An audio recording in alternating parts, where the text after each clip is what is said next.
অ্যাডমিরালের কানে গিয়ে পৌঁছায়, যে কারণে অ্যাডমিরাল তাদের দুইজনকে ডেকে পাঠায় এবং তাদের জিজ্ঞাসাবাদ করতে শুরু করে দেয়। কিন্তু তারা সেখানে এই ব্যাপারটাকে পুরোপুরি অস্বীকার করে, আর তারা বলে সেখানে তারা মারামারি করছিল না, তারা একে অপরকে সাহায্য করছিল।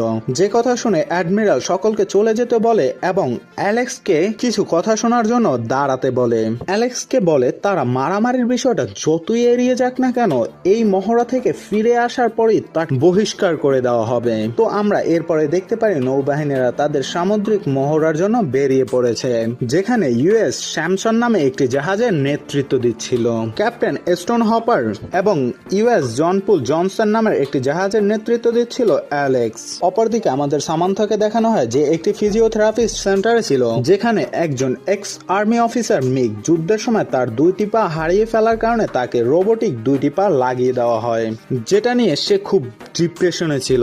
যে কারণে সামান্থা সেই আর্মি অফিসারকে নিয়ে ঘোরাঘুরির জন্য ট্রান্সমিশন ডিভাইস সেট করা সেই পাহাড়ে চলে যায়। এরপরে আমাদের আবারও সেই নাসার বিজ্ঞানীদের দেখানো হয়, যেখানে তারা তাদের রাডারে 5টি স্পেসক্রাফট লক্ষ্য করে, যেগুলো পৃথিবীতে সেট করা সেই ট্রান্সমিশন ডিভাইসগুলোর দিকে ধেয়ে আসছে।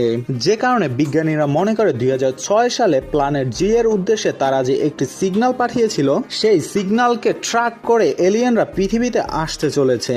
যে কারণে নাসা থেকে সেই ট্রান্সমিশন ডিভাইস সেট করা এরিয়ায় কর্মরত সকল সদস্যকে সাবধান থাকার জন্য বলা হয় এবং পৃথিবীতে সকল শক্তিশালী দেশ সহ সকল বাহিনীকে আসন্ন বিপদের মোকাবেলা করার জন্য প্রস্তুত থাকতে বলা হয়। অপরদিকে আমরা দেখতে পারি পৃথিবীতে আসতে চলা সেই 5টি স্পেসক্রাফট পৃথিবীতে ল্যান্ড করার আগেই তাদের মধ্যে একটি স্পেসক্রাফট একটি স্যাটেলাইটের সাথে ধাক্কা খেয়ে হংকং এর ব্যাংক অফ চায়না টাওয়ারে ক্র্যাশ ল্যান্ডিং করে, যেটা ছিল এলিয়েনদের কমিউনিকেশন শিপ, এবং অপর 4টি স্পেসক্রাফট নৌবাহিনীর মহড়ায় থাকা সেই হাওয়াই উপকূলের সমুদ্রের মধ্যে গিয়ে পড়ে। বন্ধুরা, আপনারা যদি সম্পূর্ণ এক্সপ্লেনেশনটি একসাথে দেখতে চান তাহলে ডিসক্রিপশন এবং কমেন্টে দেওয়া লিংকে ক্লিক করে ফুল ভিডিওটি দেখে আসতে পারেন।